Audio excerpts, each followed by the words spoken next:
देखो सबसे पहले तो एक काम करते हैं, मैं तुम्हें बताता हूं what is the force on a wire. Simple wire पर कैसे फोर्स लगता है। ठीक, तो ये मेरे पास एक वायर है, इसमें करंट फ्लो हो रहा है आई।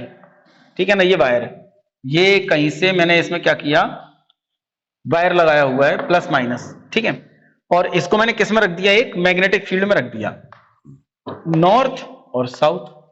ठीक है, फोर्स का जो डायरेक्शन है मैग्नेटिक फील्ड का वो ये है। ठीक है, इस केस में जो इसका और इसका डायरेक्शन है, इसके बीच का एंगल कितना है, 90 डिग्री।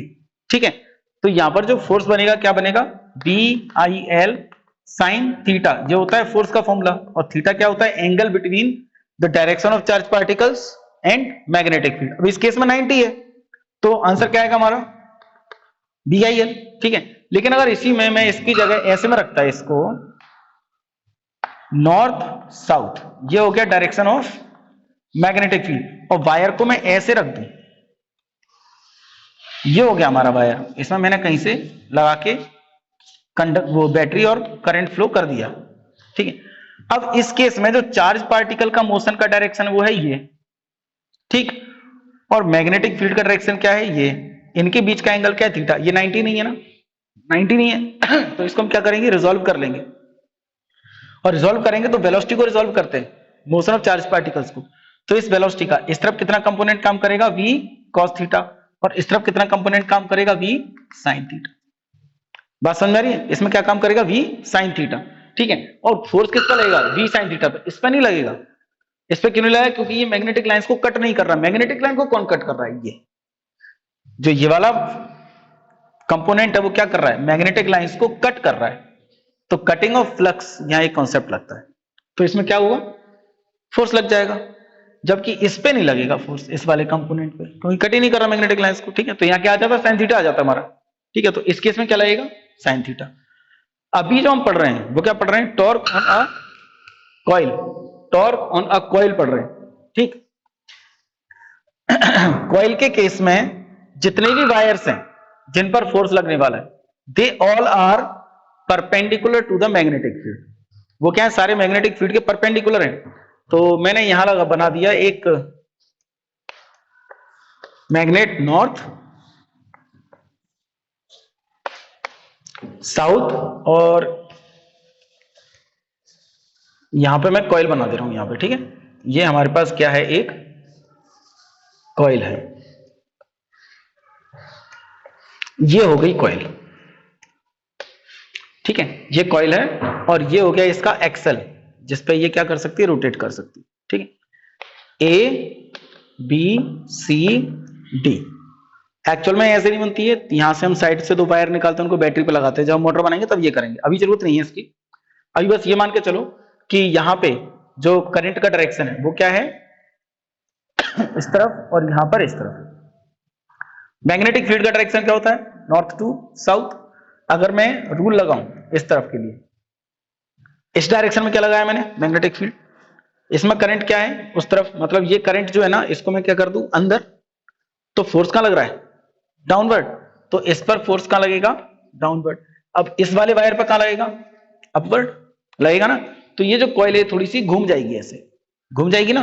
तो मैं यहां से देख रहा हूं सामने से, मुझे ए भी दिख रहा है बस, केवल पीछे की पूरी कॉइल नहीं दिख रही है।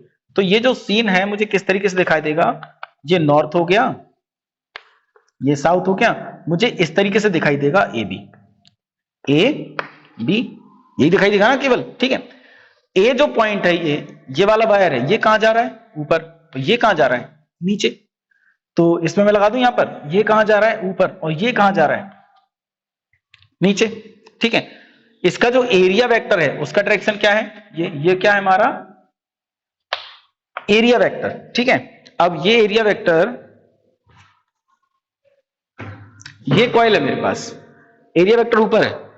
अब ये एरिया वेक्टर ऊपर के लिए है, अब अगर ये कॉइल ऐसे टर्न होगी तो एरिया वेक्टर भी टर्न हो जाएगा ना, कॉइल ऐसे में टर्न हो चुकी है, तो एरिया वेक्टर कहां चला गया इसका, इस डायरेक्शन में।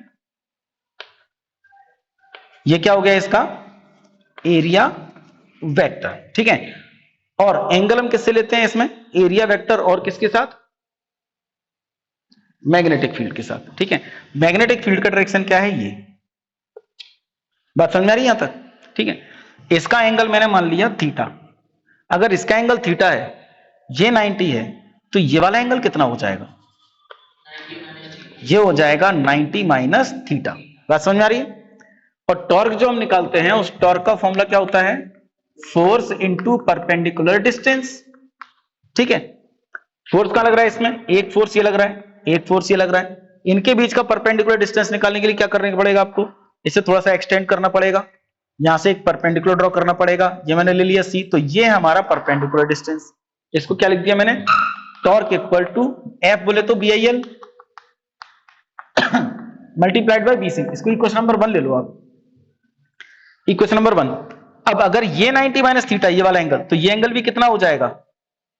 90 माइनस थीटा। 90 माइनस क्या हो जाएगा? थीटा हो जाएगा ना ये एंगल भी। अब अगर ये 90 माइनस थीटा है, हमें क्या निकालना है? BC। मालूम क्या है हमें? ये, क्योंकि यहां तो कुछ है ही नहीं है ना, कुछ है ही नहीं है। ये कॉइल थी, इस कॉइल की ये वाली लेंथ क्या है? L। ये क्या है हमारी? B, breadth. Length and breadth, और ब्रेथ के रिस्पेक्ट में निकाल रहे हैं ना हम। ये क्या है? ब्रेथ है ना, तो ब्रेथ के रिस्पेक्ट में निकाल रहे हैं। ये क्या हो गया हमारा इस एंगल के लिए? बेस। और ये क्या हो गया हमारा? हाइपोटेनियस। तो इसमें देखो आप, cos 90 minus theta equal to base बोले तो BC, और ये AB, BC अपॉन AB। ठीक है, cos 90 माइनस थीटा क्या होता है? Sine theta. BC upon B, so BC equal to क्या हो जाएगा? B साइन थीटा, और इसकी वैल्यू कहां उठा के रख दो आप? इसमें क्या आएगा हमारे पास? Tau equal to BIL B sine theta. L into B क्या होता है? Area of the rectangle, right, area of rectangle. तो tau equal to BIA sine theta. ये बनेगा फॉर्मूला अगर हमारी कॉइल में एक टर्न है तो। और अगर नंबर ऑफ टर्न्स n है, फॉर n टर्न्स, जो टाउ निकल के आएगा क्या आएगा? इसमें n का मल्टीप्लाई और कर दो आप, क्या बन जाएगा? BINA sign theta. ये बनेगा इसका फॉर्मूला, जो अभी हमें काम आने वाला है जनरेटर के केस में, जनरेटर नहीं सॉरी, मोटर के केस में। ठीक है,